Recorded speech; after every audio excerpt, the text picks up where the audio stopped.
Well, good morning, everyone. Thank you for joining us for this session.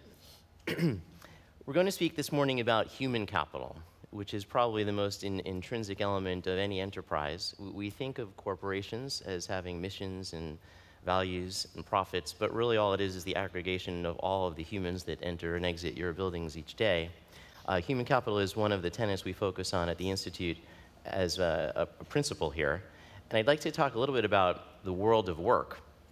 I mean, the whole idea of work is changing. What people think of as work, where they work, who they think of as terms of their alliance with an affiliation with a corporation.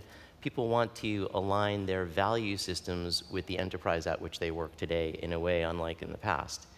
In 1955 or 56, there was a movie called The Man in the Gray Flannel Suit. I don't know if anyone recalls that, not that I was alive, but it is a classic film that really started thinking about the emptiness of the corporate life. And it's about a man struggling for a search for meaning in the context of a corporate value system that seemed to be overtaking the principles that people had long espoused.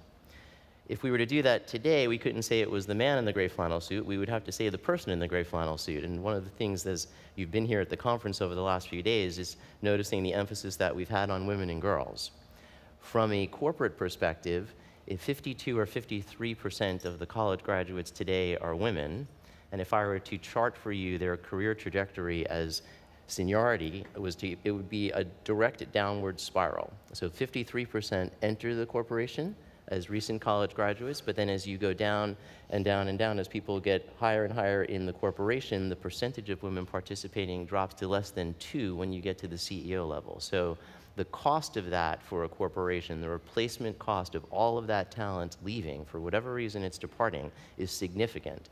And from a marketing perspective, accessing and tapping into the women and girls around the world, in parts of the world where economies are unfolding for the first time and women have been excluded from participation, I think you really need to be sensitive to that as a market opportunity as well. So we want to talk about this tenet of, can there be a value system inside a corporation, and should there be? Are people expecting that corporations actually have some sort of value proposition that speaks to their employees? So Efrat, I want to start with you. You and I have known each other for a very long time, and I think that there has been, over the course of your business trajectory, always around the periphery, this idea that you wanted to do something positive and use the corporations that you were running to do the same. You've now taken the step of actually embedding that as a principle of the way you do business. So can you walk us through a little bit of the model that you've established? Yes, thank you, Rich, and thank you for everybody who came to listen to this very important, in my view, topic that sometimes we don't put a lot of attention into it, but in our belief, part of the Arison Group and running Arison Investment, which is an investment group that focus on finance, infrastructure, real estate, water and renewable energy, we put a lot of emphasis on this topic. And to be honest, it took me a long time in the past to explain why. Today, I can honestly say that this is the most efficient and short way to get a good, successful, profitable corporation. And for companies to flourish, getting values into their DNA is a basic thing, in my opinion, at least for my generation. And I know that the group that I work as part of the Arison Group, and the owner of the group is very passionate about this topic. At the end of the day, we carry a unique vision. Our vision is talking about doing business, but doing good at the same time, affecting the world in a positive way through businesses. Philanthropy is important, but it's only one part of the holistic macro ecosystem. Businesses can do so much inside their cooperation with their employees and can affect by that the end user, the end product, and what we do.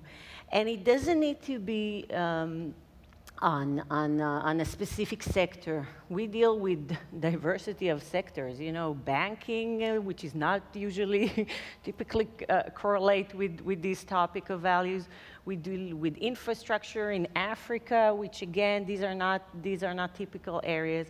So we created a whole methodology around values, a model, academic model that we worked for years to develop. It took us time because we were pretty pioneer on that level.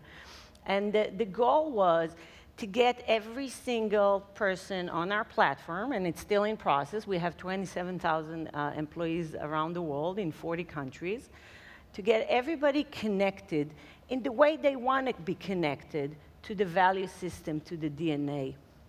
At the end of the day, I think today the markets keep on changing, the business model keep on changing. But if you have a backbone of values like sustainability, like financial freedom, like a concept of purity that includes integrity, all kinds of values that belongs to you, and they don't stay on the wall, that the employees actually embrace them and work around them, on the day-to-day practical activities, then you have a stronger companies. Mm-hmm. And I think you're able to attract and retain a different kind of talent pool, right? Yes, absolutely. I think over the last few years, we've been doing that for almost a decade. To be honest, starting before the financial crisis was not obvious, okay? Talking about sustainability, talking about other values, high-level values, it was not easy. Today, you know, when you sit with people and you want to recruit talents, and you will probably hear it from also the other colleagues here, they interview you. They interview the company a lot of time. You hear it more and more from HR people. And they want to know what the purpose of the company, what they do, what the vision. They really connect to that, because we live in a generation that needs to have a meaning for what they're doing. There's a lot of meaning going on in the personal life now. Everybody expresses themselves on the social networks and around any other forums. Why not doing that at work? Right. Why not bringing it into the to your passion, to the day-to-day life as an extra to your day-to-day work? So I think that that's a key that we probably wouldn't have heard years ago if we were talking about this, as No. you said. But I want to get integrity and purity, the words you use. If I were to go out on the street and interview people about what their perception of American business is, those words probably wouldn't enter the conversation. So Ed, I want to go to you for a moment, because you have done a lot of work and research on the adaptability of corporations. Are corporations adapting to this new phenomenon that Efrat is talking about? Some. I can't say it's certainly every corporation. More and more corporations, though, I think are realizing that it's possible to combine outstanding performance in multiple areas, and particularly the triple bottom line movement, the social responsibility movement, the environmental responsibility, the treating their employees right, and financial performance can all go together. We can do all of those simultaneously if we design organizations right and lead them right. Now, that's a big if, of course, because what that looks like is going to depend somewhat on the business the organization is in, how pivotal talent is to the success of that organization. But I think more and more are looking for what we like to call sustainable effectiveness. That is, taking profits as part of a whole package that they're delivering, and as such justify their existence, not just to their employees, but to the society where they operate. Mm-hmm. That's a big challenge, but there are certainly a number of companies, some of which are here, and other big name companies which have are committed to that, not always successful in implementing it. But I think over time we'll see more and more companies aspiring to that kind of performance and delivering it. Mm-hmm. And when you just mentioned there were some companies where that was more pivotal, do you think in the landscape of all businesses there are some that are more human capital dependent than others? Absolutely. I mean, that's the thing that's driving a lot of this, is the kind of businesses that we're seeing. Of course, all you got to do is look north of Silicon Valley, and if you heard some of the sessions earlier in this event, that are represented by where Silicon Valley has been talked about. It's all about human capital, it's all about talent, et cetera, et cetera. And of course, we're more and more in a service economy. So those two together, the high tech, the STEM, et cetera, skill sets, the service economy, all argue for human capital being increasingly critical in the performance of the organization, both financially and in terms of its social actions. So, Pamela, let's turn to you for a moment. So, as you're an executive at a global organization that is in the service economy but needs to develop products as well. So I know you're also focused on the triple bottom line. Why don't you first explain that concept for those who might not be as aware of it, and then tell us what Credit Suisse is doing about it.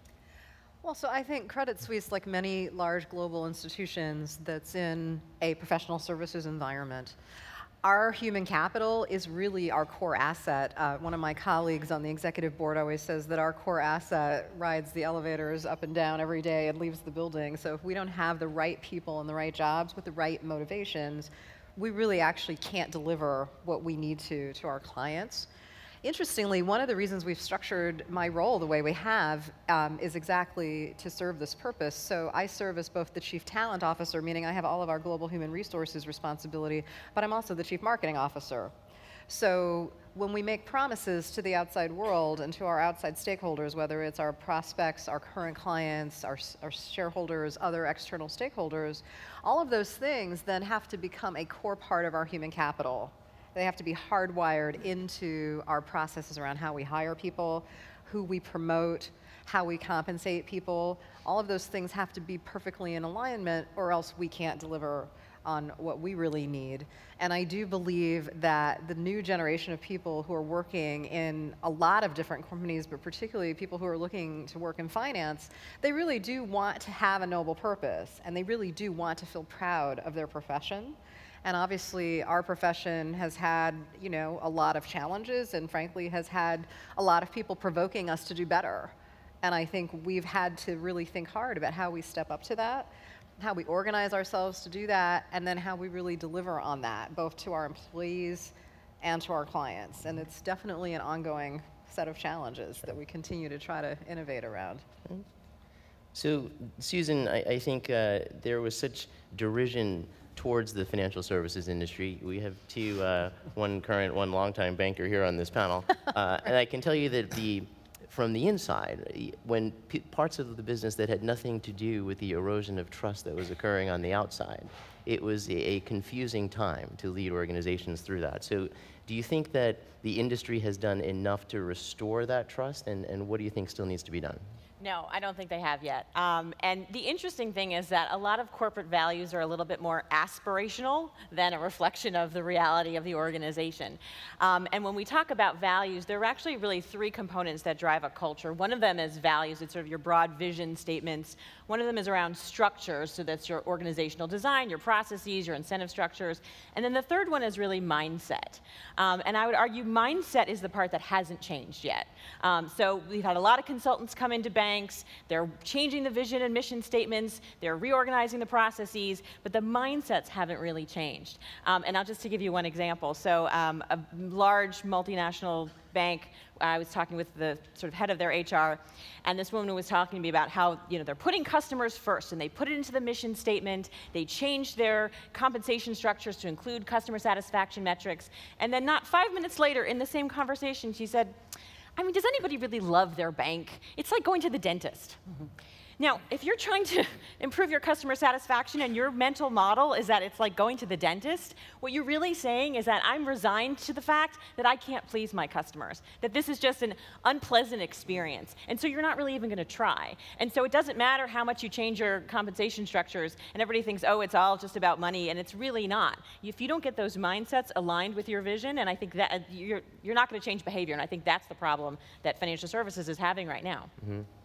And financial services are not. And we've all sat in rooms where we've had white papers discussing and debating the mission statement. Everybody, one word or another gets changed. It goes up there, and everyone goes back to their day job. So, Greg, following up on Susan's point, like, is this whole notion of corporate social responsibility true, or is it really just good press? Well, there's a number of different ways you can look at corporate social responsibility. One is through the lens of values. And we can talk about values at an individual level, Then we all have our own individual values. We can talk about an organizational value that has shared values, and then there are social values.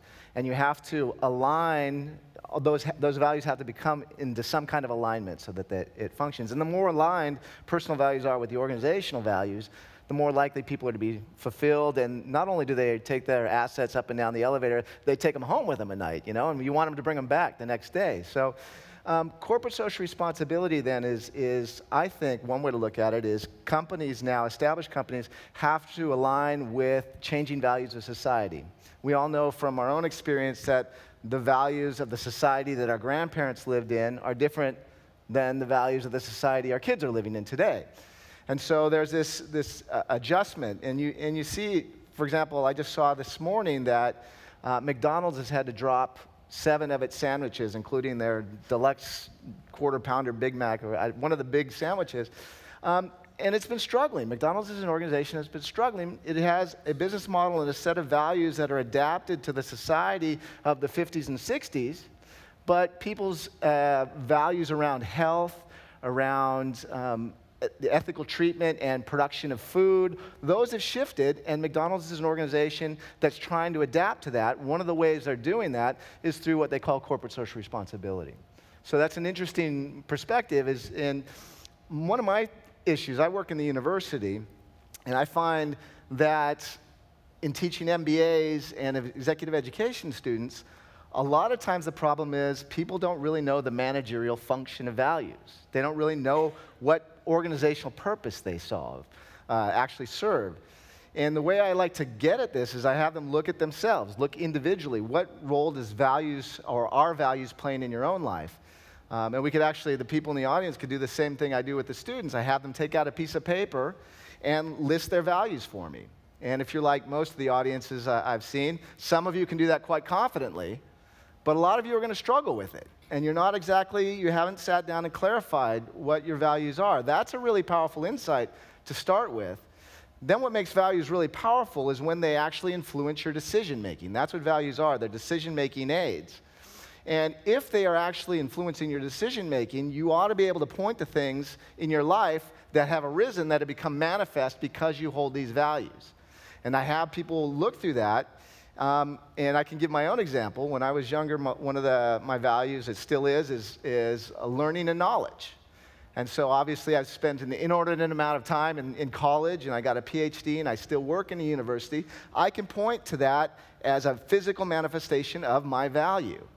And so for any individual, you can see what your espoused values are, but there better be correlates. You better be able to point to physical things in your life that are expressions of that. Or you can do it the opposite way. Look at your life, and that'll point back to what your values are. And once individuals connect on that level, they can begin to see what role values can play in guiding an organization. And so the values are not just words on paper, but they're actually something that we live and enhance our decision-making and enhance the way we run the company. Right.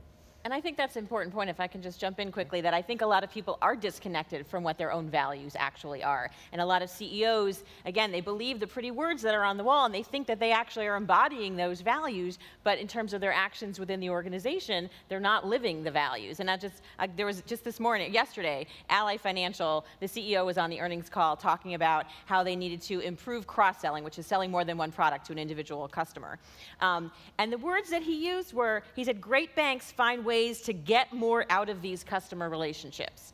And so if you think about what that means, that's a very transactional view of your customer. It's sort of like, what can you, customer, do for me as the bank? I need to get more out of you in order for you to be serving me well. It's a very bank-focused view, whereas if you look at their value statement, they're saying, we strive to meet and exceed the needs of our customers, delivering a superior experience, right? So they think they're being customer-centric, but in a relatively unscripted moment, the CEO is saying, we're just viewing these as sort of transactions. These are bots for us to just get more revenue. So I think there's a lot of times a disconnect that in terms of what people think they believe in terms of what they actually believe.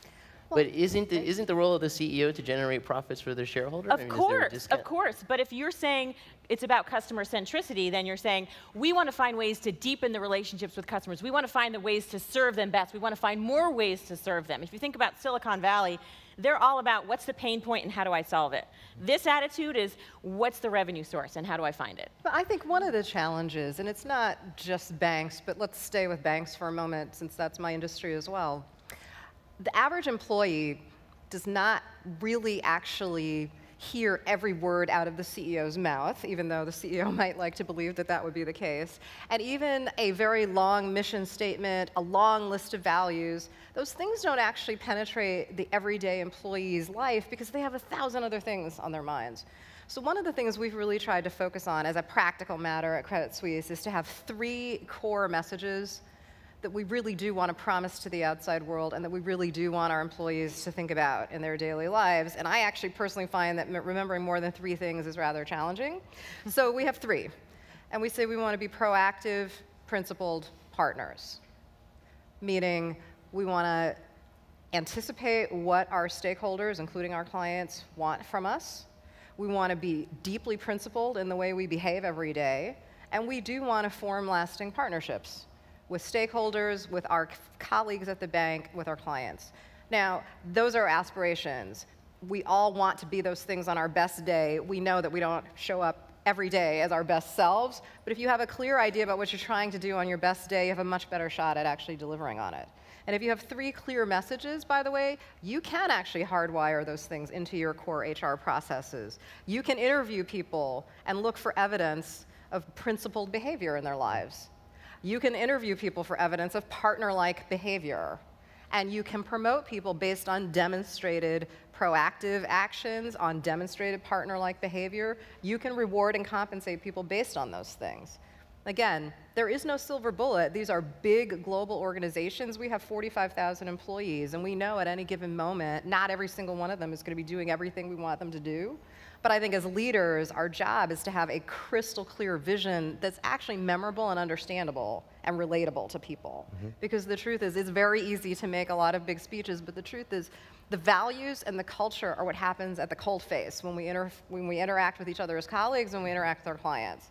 And if you can remember simple, clear things about how those interactions are supposed to occur, you actually have a much better shot, I think, at actually having a values-driven culture. And then people either buy into that or not. Right. So Efrat, as the CEO, when you are setting a tone and behaviors that you'd like your employees to model, but you can't be with all 27,000 of them every day. Right. So what do you do in a practical day-to-day manner that instills that kind of value system in the corporation? Yeah, I'm going to answer your question, but I want to follow up on the topic of banking, because banking always seems like let's get off banking. No, but just for 1 minute. I think we underestimate the banking employees. I think we underestimate their capabilities and their abilities to create both profit and to work at the level that they bring Anyone in their particular values. coming to mind? And I can say from our experience, we control Israel's largest bank. And we have 300 branches, and we deal with retail banking and with different socioeconomical customer levels of customers. And what we found is that I totally agree with Susan. It's a state of mind that you have to create. But we found that you need to create around banking a dual state of mind, a state of mind at the customer level to get to the more practical side, and a state of mind at the customer and employee. We decided to take as example the topic of financial freedom. Why financial freedom and not financial education like many do? Because freedom is a state of mind. Everybody can take another step towards their potential and financial potential and capabilities, and it will be different for a small business to a corporation to a family. These are big words, right? These are the words that you said that you put on the wall and nobody understands. The way we tackled it is that we understood that there may be hatred for banks at the upper level, but at the day-to-day, at the branches level, working with the people on the ground, there's a lot of good communication, a lot of respect, a lot of good relation. The bankers at the branches are helping people on the day-to-day. Not everybody, there's always imperfection as Pamela said, we always have the people who doesn't do the right thing, and the press will jump on these topics, but the majority has a good relationship. We wanted to take this good relationship and the example from the ground and grow them up, not giving orders or ideas how to take him from the upper levels, the C-suite down, but actually use the employees' examples, their experience to grow values into the DNA. And one example that came out from the production level was a topic that came from one of the branches that is called from collection to retention. There's a big issues on collection of that, like any other bank. These bad debt are going into collection process. It's an uncomfortable process, believe me, for both sides, both for the customers and employees. And we decided to change the name. We're not going to collect that. We're going to have a retention plan for the people who have bad debt. We found an astonishing number of young, under 25, customers that has several hundred or $7,000 of debt. They have no idea how to run their budget. They have no idea how to manage their financial future. And with a little bit of help, working and creative a whole methodology in the branches on how to work with them, how to teach them. The idea is the retention part is the idea, is not to collect that from them. The best part that came out of it is that the person on the ground at the branch level is becoming a mentor to that young man or woman. They work with them, teach them how to manage their finance, how to balance their debt over time. And the results are phenomenal. These are win-win practical ways on getting it to the ground level. Now, we put it as part of the compensation system. We put it as part of the incentive system. But you know what is amazing? The best incentive for these young men and women that work in these branches, or it doesn't need to be young at any age, any experience at the branch level, is to actually come and talk about it. What we found that a lot of time for more profit and quantitative results, you want a quantitative incentive.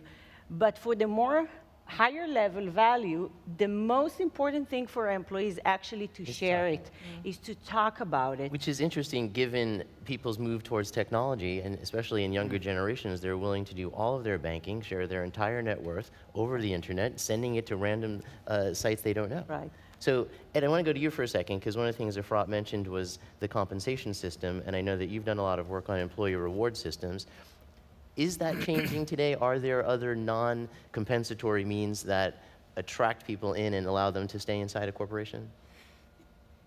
Compensation has been pretty stable, really, in terms of the delivery system, and I think it hasn't changed a whole lot. As I'm listening to this conversation, I'm thinking in terms of the old argument about what corporations are about. Why do we have corporations? What's their purpose in our society? And we, of course, have the classic economist position of the best thing for the country is if corporations maximize their profitability. That's all they should be about.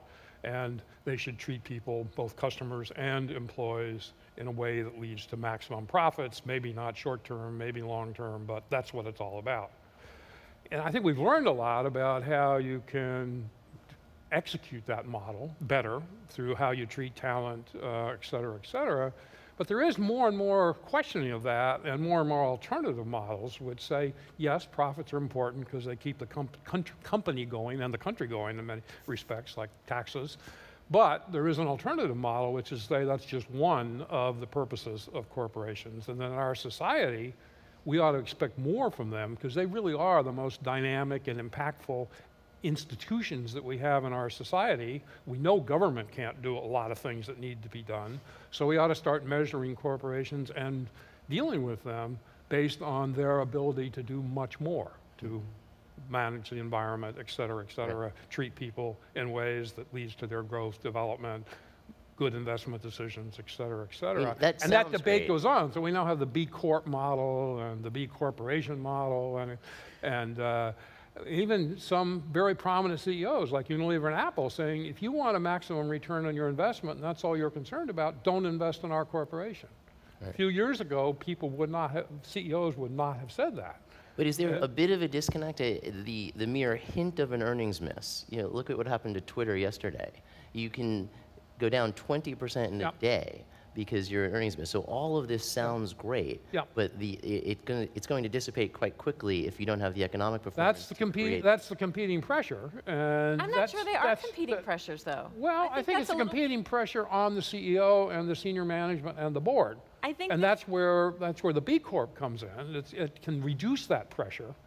It may not be the best way, but it is a way. But you don't see that as a competing pressure. Well, give me something prescriptive. Give me something prescriptive that changes it. I think it's a bit of a misconception, right? So in the financial world, if you have a strong culture, you're going to have better risk management, you're going to have lower turnover, you're going to actually see opportunities much more quickly and clearly. There's a lot of upside for growth of having a strong culture. So the idea of like investing in your culture, which may include some sustainability or environmental other things, or may just be about we want to give people a strong sense of mission. And by the way, there is a very strong sense of mission in financial services, even though a lot of people aren't resonating with it right now. So I think it's an incredibly powerful tool that can be a great business asset, and I think we've just undervalued it as an asset. But is it an asset that makes profits, or is it an asset that makes it a better corporation? Well, so as a specific example, I guess, from our experience at Credit Suisse, it doesn't answer the question of what the corporation is about. So I would share an example, which I do think is what we all aspire to, which is to say, we have a culture where we want people to feel empowered. We've talked a lot about messages from the CEO, messages from the top of the organization, but the true power in big organizations, as we know, it comes from the bottom. It comes from actually the people who come to work every day and do have a sense of purpose. And if they believe that they're working in an institution where that sense of purpose can allow them to actually shape and grow the company and the products that it offers, that's actually a win for everyone. So I'd offer one specific example from Credit Suisse where this actually did occur. A group of employees in our LGBT employee network, our open network, on their own, not as part of their full-time job, but completely in their free time, decided that we needed to be able to offer a product as a financial institution that would allow people who want to support the LGBT movement with their investing dollars in the same way that they would support companies that might support the movement as philanthropists and even as consumers. They might be able to spend money in a certain way as consumers to support companies that support the movement. So they, in their free time, created something called the LGBT Index Equality Portfolio and Index, where as an investor, you can put your investing money into a product that only supports publicly traded companies that have a score of 80 or higher in the Human Rights Campaign Corporate Equality Index. So it's a very elegant example of how, if you're creating an environment in your organization where employees do have a sense of purpose and where they actually feel empowered to be creative in that purpose, to find ways within your product line to create something that didn't exist in the world that actually serves a noble purpose. And if you as the employer can actually then bring that product to market, I think that actually is the win that we're all looking for. And so I think when we talk about what's the role of a corporation, so one role of a corporation can be purely profit and shareholder return driven, and yet the way to do that most effectively is to be values driven. That is the way to do it, but it's not the only way. I think it's also to say we have a broader purpose and more purpose. Like, do you issue a GRI? Do you issue a triple bottom line statement as a corporation? But I believe, to be honest, Ed, again, and I started with that, I believe it's the only way to actually be, for a sustainable period of time, a profitable and successful company. And I think this misconception that it's not worth that you're going to damage profit,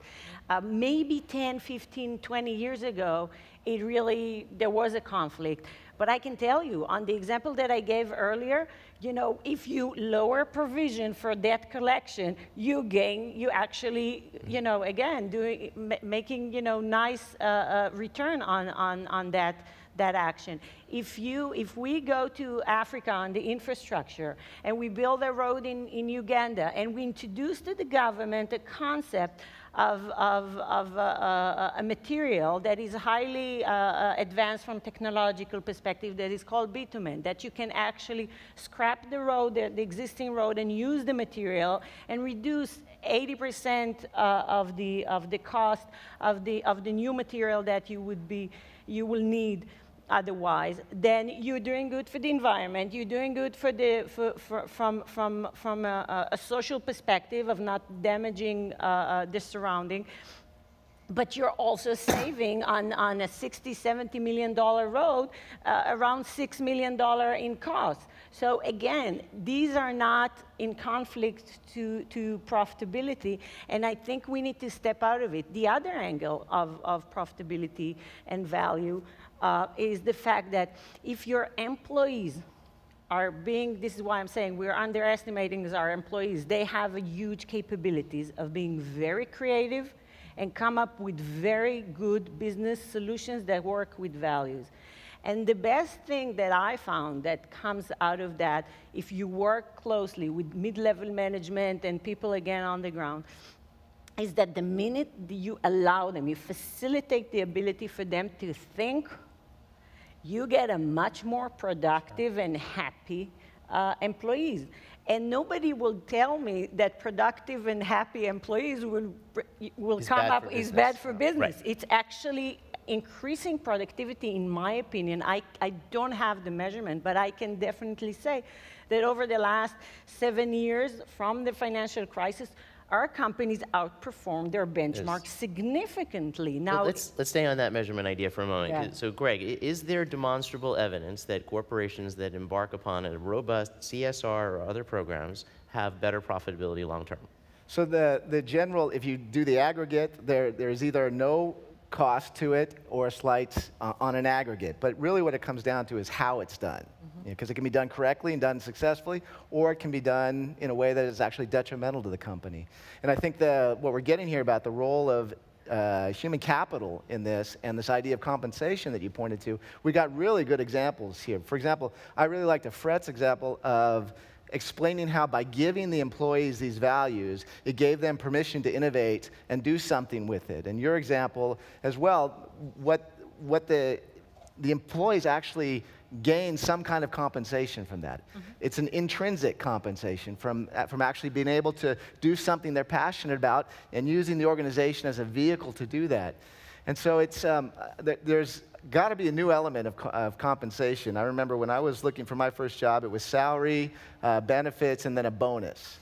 And I had and I think we're seeing a shift. You know, the younger MBAs, the way they're looking at work is very different than at least the way I grew up. And I remember one student I had, Peter, he was one of our brightest students. He got a job at a consumer products company, one of these flagship organizations. He was identified as a high potential employee. They put him in a training program, and he was, he was sort of the ideal graduate from a major MBA program. He quit after 2 years. And I got a chance to speak with him, and I said, what happened? Why did you quit that job? It's sort of a dream job for all of your peers. He said, I was only using about 10% of my being at work. My being, okay? So now we have to have, what is it, salary, bonus, benefits, and being have to be. Absolutely. But what you're talking about here are ways that allow people to express their being at work. We have to get comfortable with that idea that people want to bring their whole being, and it's not just they're not just there to solve a technical problem and receive a certain salary. They want to express themselves, emotionally, spiritually.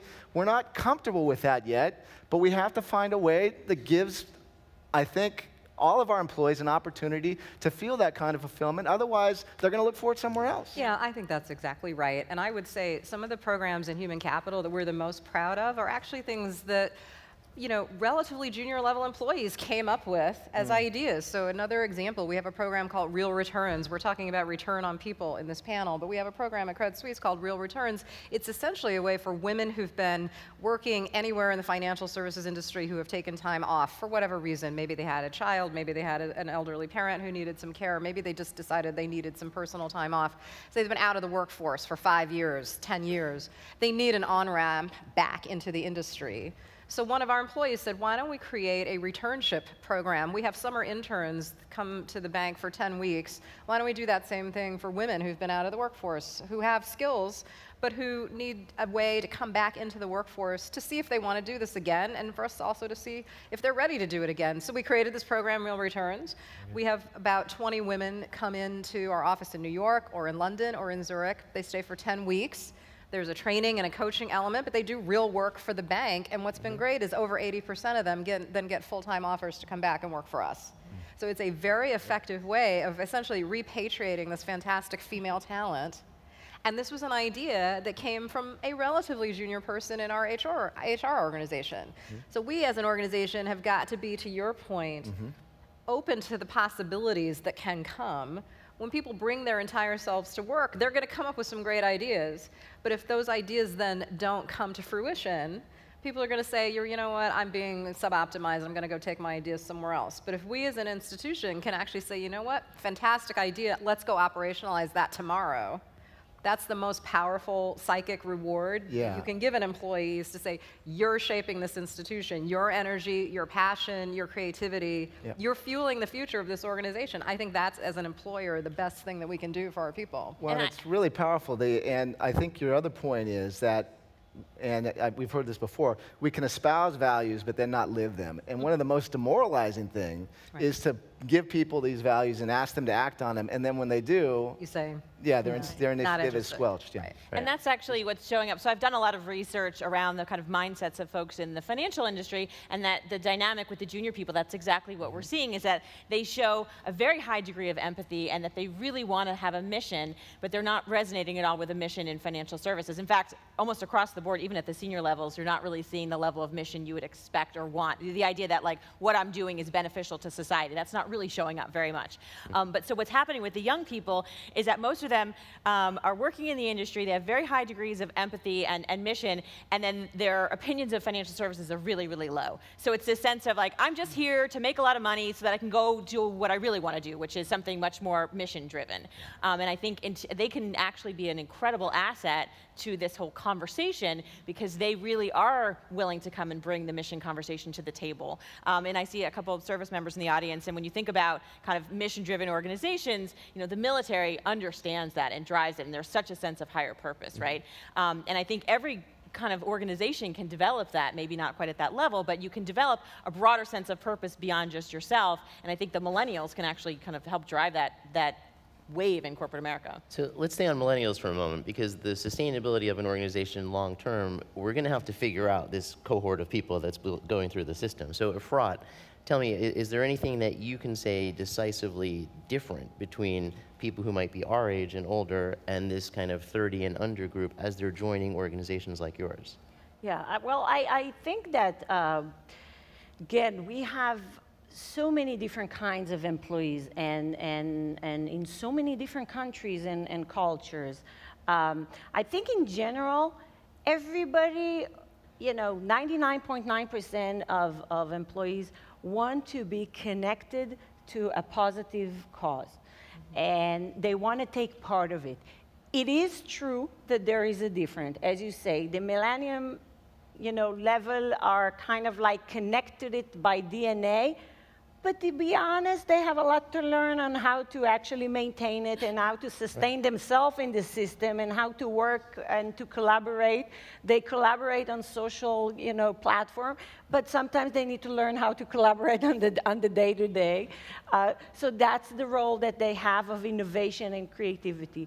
But I wouldn't underestimate the knowledge of the people who are in the system. We are in our back-end infrastructure group. We have people who's been there for 35, 40 years.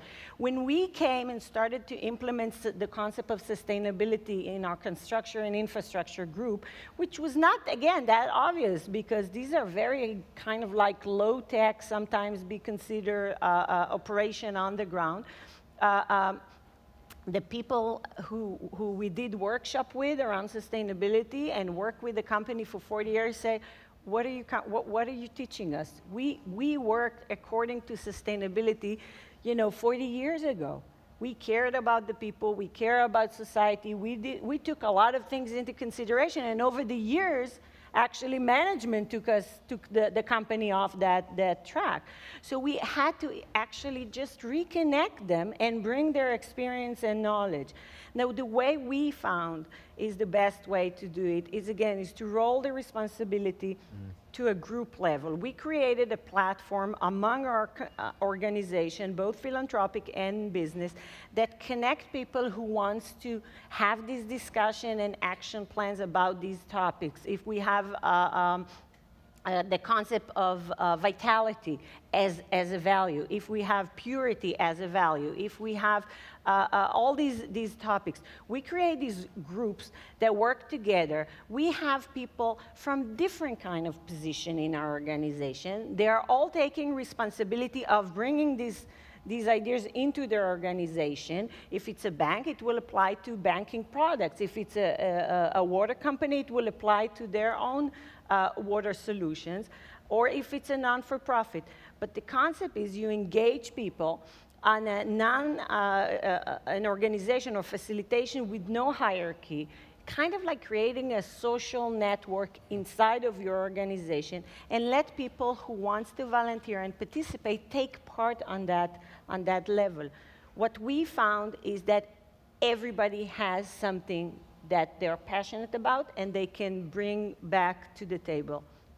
However, last sentence, sustainability may be different for banking, and it may be very different if you're talking about, again, a hydroelectric facility or a road in Guatemala. In Guatemala, sustainability, it's about teaching the community and children to cross the road that we are building there.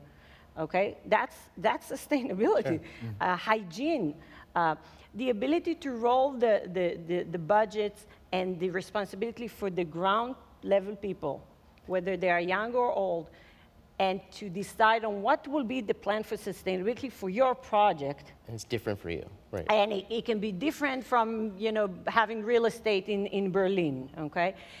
So that engage, you know, different level of the millennium and non-millennium, you know, it doesn't matter. Right. It's just I want to talk about what you said about social networks at work and people coming together in that vein. And Pamela, I want to go to you. So inside Citi, inside Credit Suisse, there were always organizations that were aligned by their sameness, but it was really their otherness that was the bond that kept them together. So there were the LGBT groups, there were the Latino groups. Inside corporations, we created affinity groups that were defined by their otherness, and the only thing they had in common was that they were the same. You have responded in a way that creates products that resonate with those communities. So from a marketing perspective, it's been successful. But you're kind of going headfirst into an area that people have been afraid to go into. So would you talk about that? Yeah, so we've created a business unit at Credit Suisse called New Markets. I lead that effort among the other things that I'm responsible for at the bank. And as you said, it's a different model, and it is somewhat, I suppose, controversial. We've essentially said we believe that as an institution, we have not served certain communities as well as we should. I could argue that many large banks haven't either, but frankly, we have to own that as Credit Suisse, we haven't paid enough attention to certain client prospects and current clients who have some very specific needs. And this kind of was an organic outgrowth of both some of the work we did in our diversity work, but frankly, our imperative for growth. And so our New Markets business is focused on women, members of the Black community, and members of the LGBT community in the Americas, both North and South America.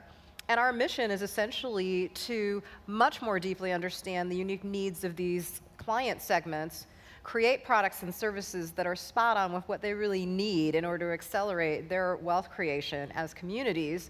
And then we believe we will earn more than our fair share of market share as we do that successfully. But a lot of people, of course, would say, well, are there really specific needs for these communities? And is it really appropriate to focus on needs that are based on demographic groups as opposed to some other set of needs? I think what we're learning is actually there are some specific needs that haven't been met, particularly by large global banks in some of these communities. And frankly, they're the result in some cases of legal differences. So within the LGBT community, obviously we're still in an environment in the United States where state laws are a hodgepodge.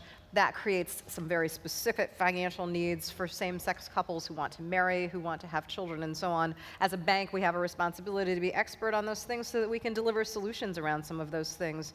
But as a Black woman, I can also tell you there are specific needs in the Black community that a lot of big banks have not really fully addressed. There are issues of trust. There are issues of sort of access to capital that have been historic problems. those are things we have to talk honestly about and we have to try to solve. And I think that's one of the things that we've been trying to do with our new markets business.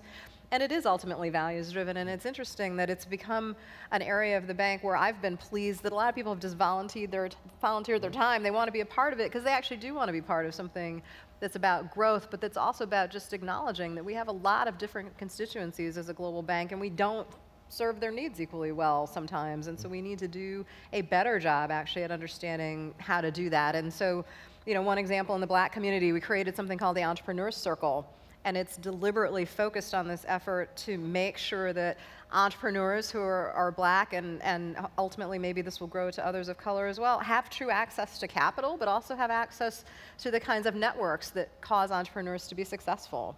So if we know that in the United States, Black entrepreneurs, when they apply for loans, they're less likely to be approved, they're less likely to get the amount they've applied for, and they're also likely to be paying a much higher interest rate than their majority culture colleagues. We know that as a fact from the Commerce Department. So as a bank, what are we prepared to do about that? And how can we help with that? And how can we accelerate the progress of some entrepreneurs in the country who really have great talent and great ideas? And so, again, that's another example of something that's very bottoms-up, sort of organic growth initiative, but it's an example of how we're trying to actually operationalize the values that we talk about. So we talk about being principled, we talk about being partners. Operationalizing those things actually is, it happens this way. It happens by creating business units, creating new products, creating opportunities that hopefully really do make a difference. And they resonate. And Susan, are there other cultural things that financial institutions in your research should be doing? Oh, sure. I mean, I think purpose and mission is the most important one because it really undergirds any strong culture. But there are a couple of other strains. We talk about compensation, what are some of the other non-traditional, non-financial compensation metrics. And so there's a very strong strain within financial services of wanting to be perceived as intelligent, which is probably not unusual, and I'm sure every other industry has it, but some of the manifestations of that in financial services leads to some blind spots, can lead to actually some insecurity. There's a whole segment of people in the middle. A lot of people say, the middle is where the culture goes to die, right? Because middle management's a very tough place, but there are a lot of people who believe it's very important to achieve, and they're not quite sure that they have the goods. I call them the insecure strivers. And that's where you get people cutting corners, right? If I need to get here, but I think I only can do here, I'm going to have to cheat to get up there. So there are a lot of these cultural dynamics and understanding how they're important. But I just wanted to come back to both Pamela and Efrat have talked about coming from the bottom and having initiatives that are at the bottom and at the top. And I think that is so important because again, that middle level. There's a management consultant friend of mine who says, I keep telling people to just fire everybody in middle management, which Right. of course is not an effective strategy, but there are a lot of these dynamics that, again, I've sort of seen in the research. There's another one, a bias towards complexity, and there are a lot of these things that if you are not communicating effectively with folks on the bottom and bringing them into the fold and bringing them into the conversation, you're never going to drive the change you want. Right. Ed, you had a point? I was just going to come back to the compensation question. I said there hasn't been much change. What I didn't say is it's an area, it's really out of alignment with corporate social responsibility, either because you're doing things to contribute to profit or you're just doing things because you think it's the right thing to do. We way underpay the lower end in many corporations. We way overpay the top. We pay for short-term results and primarily financial results. So I think it was your point when we started with that question. Given that scenario and the fact that no matter whether people are 70 or 15, they care about money. That hasn't changed. In fact, all generations still value money and the financial return from working. And depending upon what age you are, it differs a little bit in terms of what you want and so forth. But it's still very important. And what it says in most corporations is what we value is short-term profitability and hierarchy in the organization. I think it's been the experience that when times are flush, you can spend as much time and resources as you want on these internal, socially driven initiatives, but as soon as the markets go against you, it's a little bit more challenging to do. So I want to focus on the attraction and retention of talent in what is today a very competitive environment, particularly in financial services. At the height of the crisis, people were essentially paralyzed inside the organizations at which they worked. Now there's a lot more choice out there. So what are you doing to attract and retain talent into the organization? And I want to start with Pamela. What's the one question you ask every candidate that you interview? Well, Because you said something before about the ability to determine someone's value system on the way in. Yeah. Well, when I interview people, I'm taking certain things as a given because generally by the time they get to me, they've already been vetted for raw intelligence, work ethic, certain table stakes. So when I'm interviewing someone, I'm looking for those extra things that actually tell me, is this person who's trying to create something great? Is this a person who really has the passion and the drive to want to continue to build an institution? Our bank is over 160 years old. We're stewards of it for the next generation. I'm looking for people that are willing to view themselves as being that, as stewards of a reputation, as stewards of some resources, as being passionate about making things better. So I don't have one sort of killer question, but the kinds of questions I tend to ask are, tell me about a time when you saw an issue that you didn't think was right. What did you do about it, and how did you coalesce a group of people around you to try to actually make it better? Might be an ethical issue, but maybe it's just a business opportunity. But I'm looking for evidence of both ability to spot an issue, but also the ability to coalesce a team of people. Because I think the one thing that we have learned is this partnership value is critical. When you're in an organization with 45,000 people, you're not doing anything alone. Even at the most senior level, everything you're doing is actually coalescing groups of people to try to go and do something. And if you don't have the ability to do that, you're just not going to succeed in this organization. So those tend to be the kinds of things that I'm focused on. And I think one of the things that we've learned that's actually very old school but true, we talk about millennials, but in many ways, our workforce is also quite young. In New York, our average employee is under the age of 30 because we have a lot of people who are working as analysts and associates in our investment bank in New York. A lot of the things they care about are pretty old school. They actually want to be trained and developed. They want to have people mentor them and teach them how to be a great banker. They want to be a part of an institution that cares about the community. So we have a very pragmatic, hands-on approach to volunteership where every year we give every employee 1 day of free pay to go and volunteer in the local community in their location, so in New York or Raleigh or wherever they may be based. We pay for that.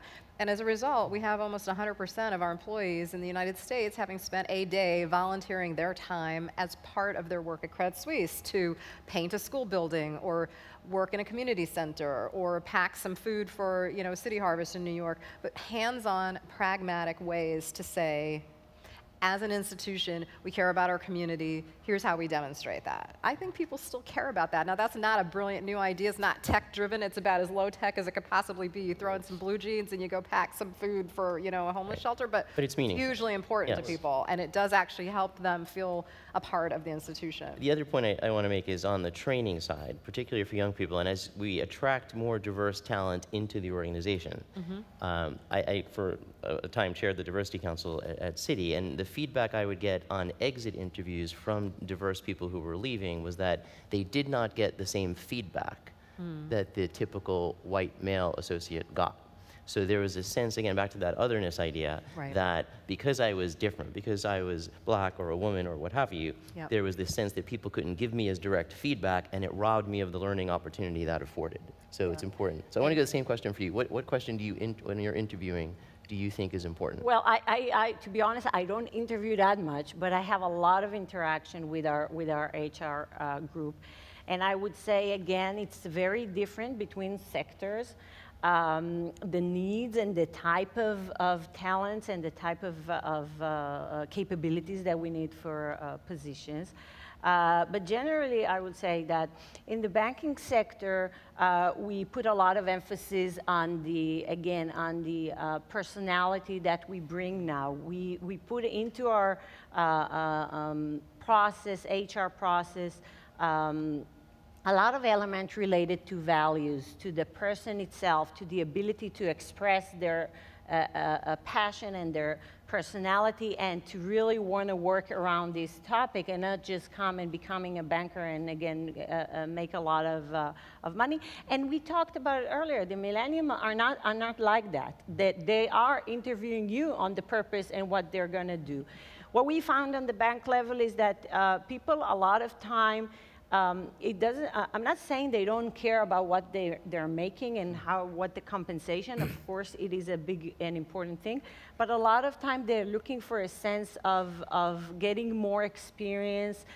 It's not only vertical positions, process that they're looking. They can go into in a horizontal level from one position to another position to learn more topics. They are very open and to be interested in and developed in many areas. They are much more interdisciplinary in the way of thinking, and that gives a lot of satisfaction. And to be honest, when we talked about it first time at the board level, the more senior board members were kind of like, what do you mean? They don't want to go to a higher position? No, some of them don't. They care about their families. They care. We have, you know, a lot of women, of course, at mid-level management. You see many, many women in the banking. Banking is actually a very good environment for women in many cases.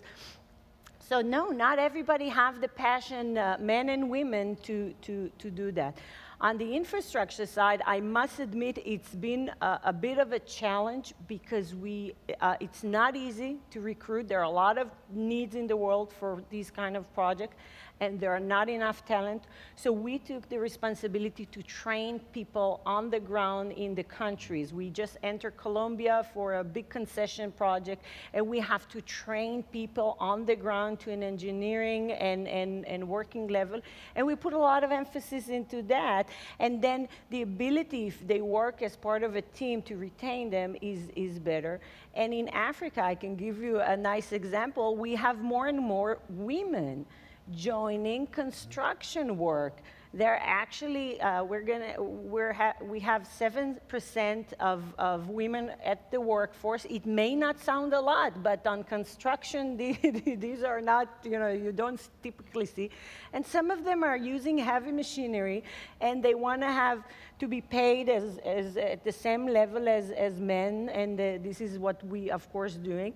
And they want to have their respect, and they dress nice to run these heavy machinery. And it's wonderful to see that the potential is so big. Yep. And to be honest, engaging more and more balanced genders and you know, different people coming from different societies, it's been very, very interesting to actually put more interest into day-to-day work for people. So I think it's also another key. So, Greg, let's go to you for a moment. Walk me out 20 years. What do you think, from the corporation's perspective, how are corporations going to respond to the workforce when the millennial generation is sitting where I'm sitting and there's a new generation coming in? That's an interesting perspective. You know, I think we've been talking about values, and the corporation is embedded in society. And so they are a receiver and adapter to values, but they're also a transmitter of values. I think right now, in terms of the younger generation, they're receiving and adapting. You know, it's interesting. What we've seen here in terms of interviewing about values is really an anomaly. The last time I looked at the research, you know, the majority of corporations, you know, espouse values and everything, but only about 5% actually interview new hires to see if there's alignment between the values. And the research shows when the values of an individual are aligned with the organization, they're more content, they're more loyal, they're more. So. But what we've seen in terms of the younger generation, I've seen this in the recruiting of our MBAs, the recruiters would come to me starting about 7 or 8 years ago, and they say, what are you doing to these students? I'm like, I'm not doing anything to these students. Because, well, they're interviewing, they're asking us what our corporate ethics are, and you know, what, you know, do I have a corporate social responsibility? And the recruiters have now had to incorporate into their presentations, you know, and they need to fulfill these expectations. So I think what's happening right now is the values, this shift of values on established companies. Now, if you're a new startup company, we've seen a lot of these purpose-driven companies become established and successful, the Tom Shoes and the like. They're able to, they're not stuck with the legacy values structure, you know? So these established companies are now receiving values, but there's also a huge role, and Efrat's pointed this out very clearly, of a corporation as a transmitter of values. And we tend to think of business as objective and neutral and you know, sort of values-free, at least often we teach that in economics. But, you know, corporations spend a lot of money trying to influence the values. We spend over $500 billion in advertising. Sure. All of that's done to influence the values of someone looking at the purchase of a product or thinking about a lifestyle. So there's this balance, and I think what we're going to see is corporations assuming the responsibility as transmitters and formative elements in society in creating values. Well, and look, every organization has values, right? They just might not be the good ones that we want them to have, right? I mean, there's no organization that's absent values. And I would say, I think the point you were just making about the legacy is a really important one, that we look to kind of these new disrupting companies coming into the world and say, oh, look, they have these great corporate values, and isn't that great, and shouldn't everybody be like Google? And it's really hard for a 100-plus-year-old company to sort of turn that battleship. But I do think, looking out in the future, it's going to be an adapt or die. I mean, because there are so many new entrants coming in, if you can't figure out how to embed values into your organization in the real, authentic way, you're not going to survive in the new economy. There'll be a competitor that can. And the one thing I think that has actually been a very positive accelerator of a more kind of true alignment between what a company says and what it does is social media and technology. Because the truth is, if you're in any kind of business where you have a consumer who feels free to go online and tell the world whether you're actually delivering on your promises, you're going to have a lot more discipline about what you say and then what you do, right? Because in the past, if you were saying one thing and doing something else, maybe it would take a very long time before that would become clear. Now, as a corporation, if you're doing any kind of business to consumer or service or product, if you're saying one thing and doing something different, it's going to become clear instantly, right? What can be known will be known, and it'll be known very quickly. Right. So whether it's students going to look and see, is this company actually doing what it says it's doing, or whether it's your customers that are doing that for you in real time, you're going to be held more accountable. And again, it does tie back to profit, right? Because at the end of the day, if you're saying one thing, you're doing something else, it becomes really clear. You're not going to make as much money. You're not going to deliver the shareholder value. And so actually the technology, I think, is going to enhance this need to actually deliver on what you're saying. And you have to have much tighter alignment between what you're promising and what you're actually delivering. Because otherwise you're going to be found out rather quickly, I think. Okay, we have a few minutes left in the session, so I thought I would at this moment open it up to questions from the audience. And since we can't really see you with the lights, if you could stand up and I think someone will bring you a microphone. Right? Yes. Is there a microphone in the room? Hold on. You got a runner. Wait, someone's going to. Thank you. I wanted to follow up on a comment that Susan had made about value alignment and mentioning the military.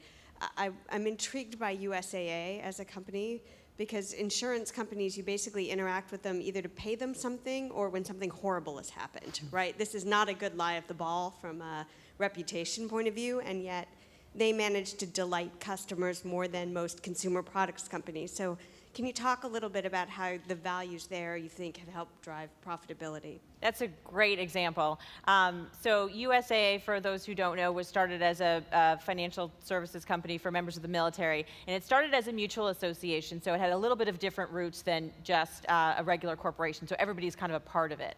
And they have, without a doubt, bar none, the best reputation, trust scores, every possible metric you could want in the financial service industry, the best. Like, far and away killing every other peer.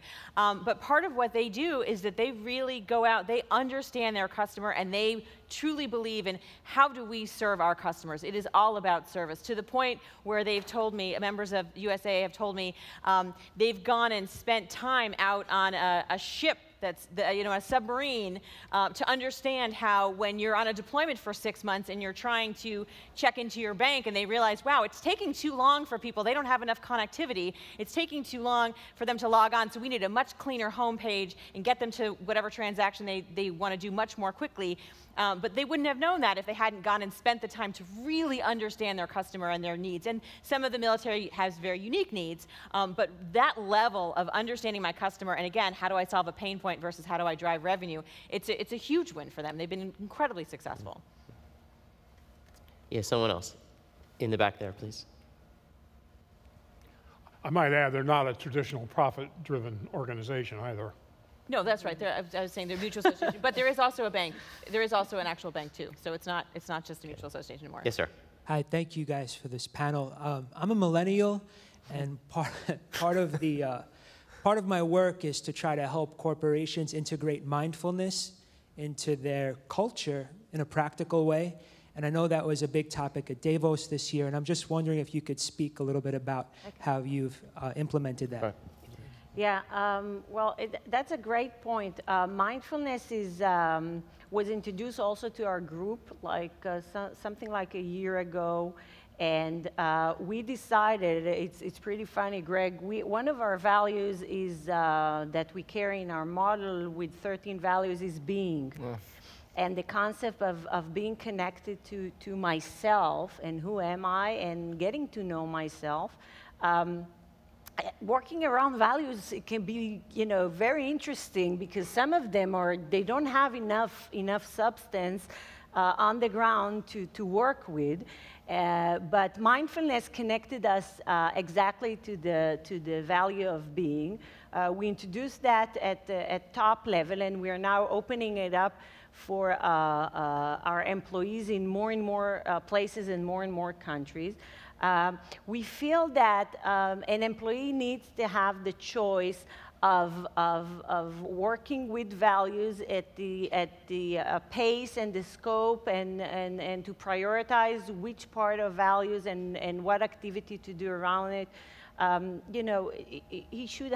He or she should have the freedom to do that. So you give the framework, but you're not forcing people so into one way. We give the framework, and it's really interesting. What we did in the last few years, 2 years mainly, we created around these values, as I said earlier, forums, but we managed to connect them also to the HR, there's a lot of activity being initiated in companies around welfare and to enhance and train employees, but a lot of time they're totally disconnected from the values. They're kind of like, and we decided that we're going to engage the two. So mindfulness became a tool for us to start use more and more. And being a millennium and getting more and more into many people, we also decided that we're going to create an online platform so that if we have people who are not on the ground or traveling or in different places, we can connect people to activities that they can do online in many places, share cases around values. And this is really up and coming technology and platform that we are now actually in the process of launching this September. And we are very excited because it's not easy to get, let's say, 27,000 employees connected to mindfulness. Right. I do believe it's an important tool, and I think we need to get our employees, everybody, more and more connected to these tools of looking at themselves, and you get a lot out of it. And self-awareness, sure. We're actually at George Mason University, we also have an initiative. We're a large organization, but we have at the president's level, we've created the Wellness University, and then we have the Center for Well-Being, and there's a number of different things we're trying to do simultaneously to provide opportunities for the students that want to pursue a well-being and a mindfulness pathway. There's free seminars and courses in yoga, which turns out many of our employees, the staff and faculty, almost attend more of the yoga classes than the students themselves. But in the dorms, there's a mindfulness living learning community where the people there are committed to a mindful sort of lifestyle or an experience. We're building a pathway in the courses and in extracurricular activity so that the students can take a series of courses and sort of outside of the classroom opportunities to explore mindfulness. And we're finding there's a real interest and a desire for people to sort of round out their experience. They work very hard in the university to develop their mind, and they're looking for an opportunity to develop the rest of themselves as well. Okay. Is there anyone? Okay, David, one last question. Yeah, I think there's one. Hi, thank you, everybody. My question's for Greg. I don't think that it's a new concept that students, MBA students, BA students, whatever, that go out into the market, they want to create change.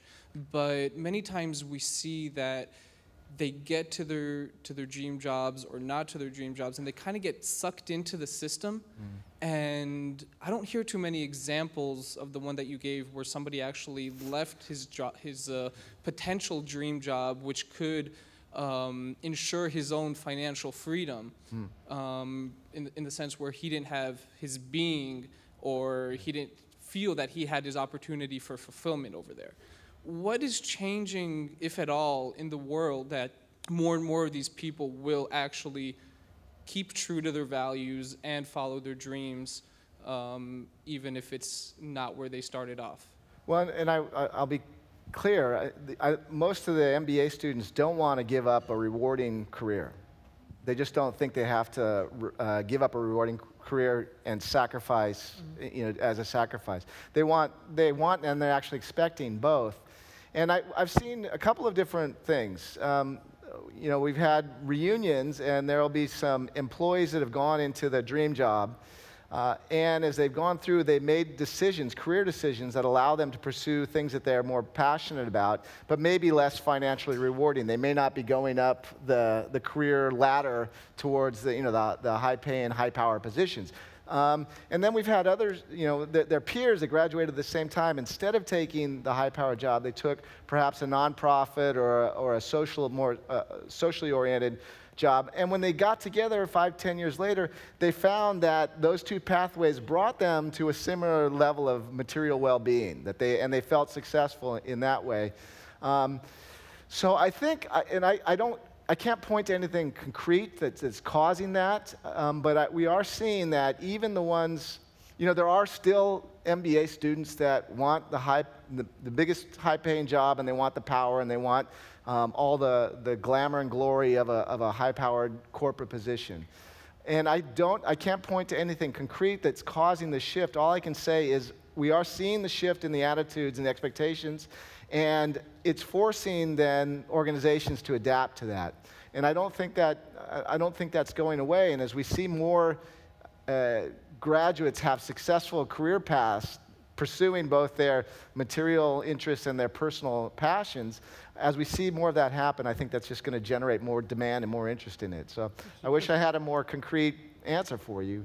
But it is a trend, like many of these things in society, that gains momentum over time. Just to add one final point to what we're seeing in the student market, at least, and this enormous shift away from the MBA to specialized degrees. So more and more students are saying, I want a usable skill that will get me money short term, and I don't want to spend a lot of money for it. And that's killing the less than very premier MBA full-time programs, pushing people into specialized master's programs, which have been dominant in Europe for years and are now becoming the thing in the United States. And of course, the online programs, et cetera, et cetera. So the MBA world is in the middle of a giant change. And where it's going to come out, I don't think any school has it.